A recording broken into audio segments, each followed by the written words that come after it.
Hi everyone, welcome to our devotion for Tuesday, May 26th. We're focusing on the prophet Habakkuk. So our reading is from Habakkuk chapter 2, verses 1 to 20. The prophet says, I will stand at my watchpost and station myself on the rampart. I will keep watch to see what he will say to me and what he will answer concerning my complaint. Then the Lord answered me and said, Write the vision, make it plain on tablets so that a runner may read it. For there is still a vision for the appointed time. It speaks of the end and does not lie. If it seems to tarry, wait for it. It will surely come. It will not delay. Look at the proud. Their spirit is not right in them, but the righteous live by their faith. Moreover, wealth is treacherous. The arrogant do not endure. They open their throats wide as Sheol. Like death, they never have enough. They gather all nations for themselves and collect all peoples as their own. Shall not everyone taunt such people, and with mocking riddles say about them, Alas for you who heap up what is not your own? How long will you load yourselves with goods taken in pledge? Will not your own creditors suddenly rise, and those who make you tremble wake up? Then you will be booty for them, because you have plundered many nations. All that survive of the peoples shall plunder you, because of human bloodshed and violence to the earth, to cities and all who live in them. Alas for you who get evil gain for your houses, setting your nest on high to be safe from the reach of harm. You have devised shame for your house by cutting off many peoples. You have forfeited your life. The very stones will cry out from the wall, and the plaster will respond from the woodwork. Alas for you who build a town by bloodshed and found a city on iniquity. Is it not from the Lord of hosts that peoples labor only to feed the flames, and nations weary themselves for nothing? But the earth will be filled with the knowledge of the glory of the Lord as the waters cover the sea. Alas for you who make your neighbors drink, pouring out your wrath until they are drunk in order to gaze on their nakedness. You will be sated with contempt instead of glory. Drink you yourself and stagger. The cup in the Lord's right hand will come around to you, and shame will come upon your glory. For the violence done to Lebanon will overwhelm you. The destruction of the animals will terrify you because of human bloodshed and violence to the earth, to cities and all who live in them. What use is an idol once its maker has shaped it, a cast image, a teacher of lies? For its maker trusts in what has been made, though the product is only an idol that cannot speak. Alas for you who say to the wood, Wake up! To silent stone, rouse yourself. Can it teach? See, it is gold and silver plated, and there is no breath in it at all. But the Lord is in his holy temple.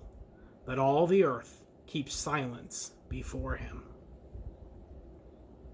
Here ends the reading.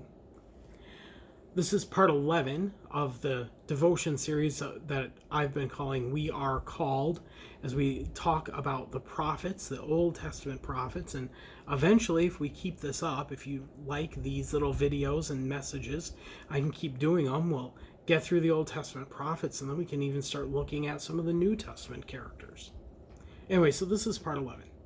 After the country of Assyria was destroyed, all its lands and people were absorbed into the fledgling country of Babylon, which went from a small local nation to an empire almost overnight. The army of Babylon then faced the struggle of consolidating their power over a large expanse of land. They did so with the same amount of savagery and violence that the Assyrians did. They ended up not really being any better for anyone else than the empire they destroyed. In between this rising violence of Babylon to the north and the threat of Egypt coming up from the south, trying to take over the trade routes, the little country of Judah tried to remain independent from both of them, even though the overland trade route went right through, either right near the sea or through a mountain pass called Megiddo, which was the site of many conflicts.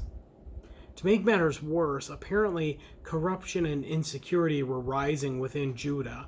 The rich leaders were creating more excessive taxes on the poor to secure their own wealth and power, leaving the poor of the country without hope or prospects that life would get any better. Which always seems to be the way of the world, isn't it? We have some of that even now. Those in our government that don't seem to have any knowledge or experience of what it is to really live and work. I mean, have you seen the details on the medical insurance that members of Congress receive? Compared that with the laws they pass for the rest of us? Or compare how much they are paid with their lack of action for making sure that minimum wage can actually afford the necessities of life.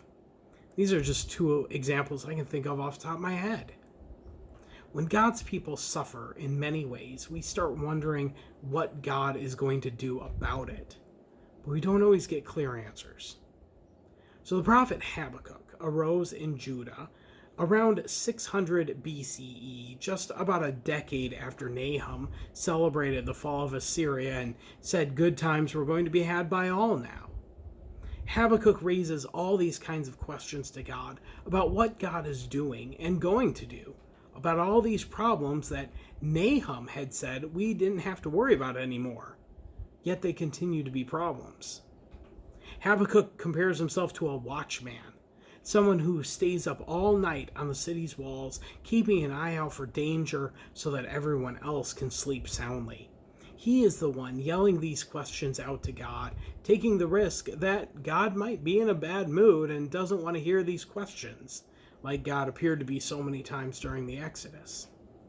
And Habakkuk does this so that you don't have to. You can stand aside. You can listen to Habakkuk. You can wonder. Now, Habakkuk never does get an answer, a vision from God that provides him with the hope to remain faithful. That's what he gets. He doesn't get his questions answered, but he does get just enough to remain faithful. The book follows Habakkuk from crisis to peace, beginning with his questions and complaints, just like those Israelites in the wilderness, and ends with a message of hope for God's future. It's actually presented as a song, and including a note at the end about how it's supposed to be played. It's for a soloist with stringed instruments like a lyre. In the beginning, Habakkuk is in despair because of how little God appears to be doing. He says, "O Lord, how long shall I cry for help, and you will not listen? Or cry to you violence, and you will not save? Why do you make me see wrongdoing and look at trouble? Destruction and violence are before me, strife and contention arise. So the law becomes slack, and justice never prevails. The wicked surround the righteous, therefore judgment comes forth perverted." Habakkuk is not comforted by the common idea that Babylon might not be so bad, that God might even use them to do good things. Habakkuk sees them only as a threat. And indeed, it will end up being a threat in about 20 years after Habakkuk. Habakkuk offers us a glimmer of hope, though gives us no easy answers. God tells him to write his vision on tablets so big that a runner could read it. Think about a highway billboard that you can read as you drive down the highway. Those letters have to be pretty big. The vision that the Lord provides Habakkuk is a vision of time and patience. That even if God seems to tarry, we have to wait, and we work while we wait so that no matter what happens, we can find our joy in the Lord and in God's faithfulness. And that allows us to find peace even in our strange and terrifying days. Right now, we are in a place of crisis. We're not sure what is going to happen, not sure who to trust, not sure what to do next.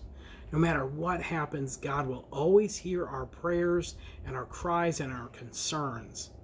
God provides sometimes miraculous comfort. But one thing that we do know from Habakkuk is that God provides us to comfort each other. And even though we can't physically gather together as we want, we live in a world now with so many other ways to connect and communicate with each other so that we can continue to be these sources of heavenly comfort for each other. These videos are some of my tablets, large enough that you can listen to them as you run or see them from your phone, your computer, or even your smart TV if you've got that figured out. What ways and means are you using to comfort others today? How are you supporting those you know and love? I pray that God continues to inspire you to new heights and abilities to show this grace in the world today. And through the comfort you show and the comfort you receive, that you remain faithful and steadfast, that God will indeed show us the way to rebuild a fair and just world that looks even a little bit more like the world God desires. And thanks be to God for that. And God bless you today.